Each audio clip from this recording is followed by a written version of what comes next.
diplomatic relations. President Trump has agreed to meet with Kim, although details haven't been worked out.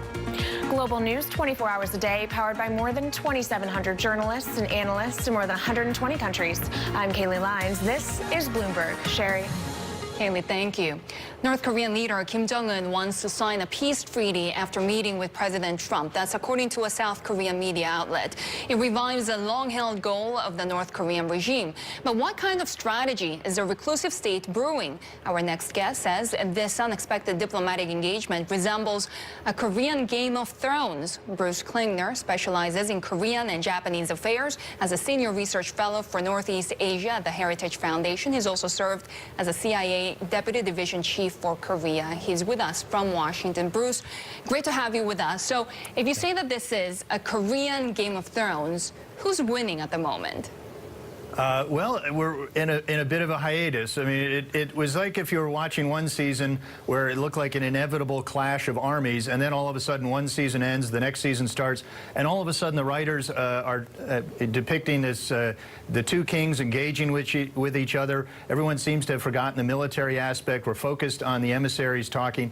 But in the meantime, the army in the north is continuing to build up its forces, and the security situation hasn't improved. So we don't know if this is a diplomatic breakthrough or, to continue the analogy, an invitation to the Red Wedding. That's exactly my point. Are the North Koreans just trying to buy time until they can fine-tune their IBM capabilities? Well, a lot of this is a Rorschach test. It's sort of what what you think it is.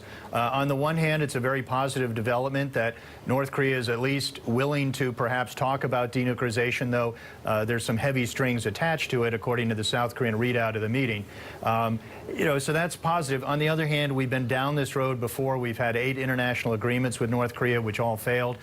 So I think a healthy dose of skepticism and wariness is called for. But we do need to continue down this path for now. But the North Koreans have their own readout of what's happening right now. Their version of the meeting with the South Korean envoy seemed a little bit different. How in line were Pyongyang, Seoul, and Washington on what's happening right now? Well, we really haven't seen a North Korean confirmation of the South Korean readout. So, I mean, that is a little bit worrisome and certainly something that the U.S. officials would want to confirm in any negotiations or discussions with North Korean counterparts.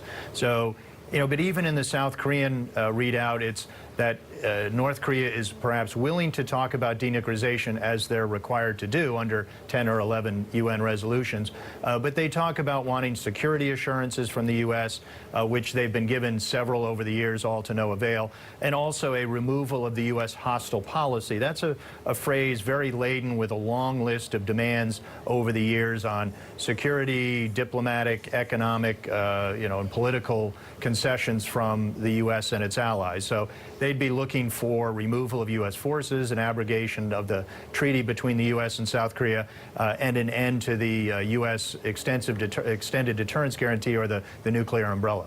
Bruce, whenever there's a complicated international negotiation, particularly with somebody who is potentially hostile, it's hard to figure out exactly how to read what they're saying, to understand what they're saying, and really have the negotiation go forward. But how much more difficult is it here? Because as a practical matter, at least from my experience, which is much more limited than yours, United States representatives have just not been able to be talking with. They haven't built relationships with North Koreans. Whom are we talking to?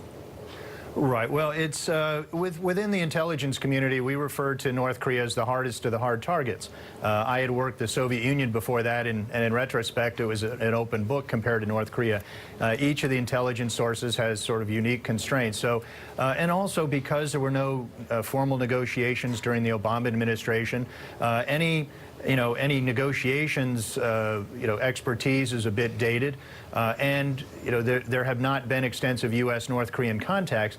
And if you talk to U.S. diplomats, they'll say they tried many times to reach out to North Korea, only to be rejected. So, it's just making the upcoming summit preparations that much more difficult. We'll go to that question precisely. Suppose you were back in a senior position at the CIA and you were called in to help prepare the president and his team.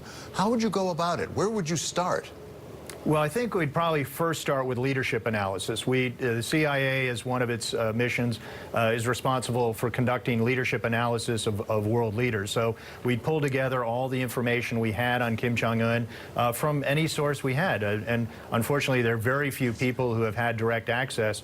Until the recent South Korean delegation meeting, really, Dennis Rodman was the foreigner with the most face time with Kim Jong-un. But we'd first want to identify sort of Kim Jong-un's idiosyncrasies, his decision-making process, how does he respond to others when there's a meeting, and then we'd want to go into the history of North Korea's negotiating record, what did they agree to, what were the conditions, and then also we'd want to be very aware of the military situation, what are the status of North Korea's nuclear weapons and its missile programs.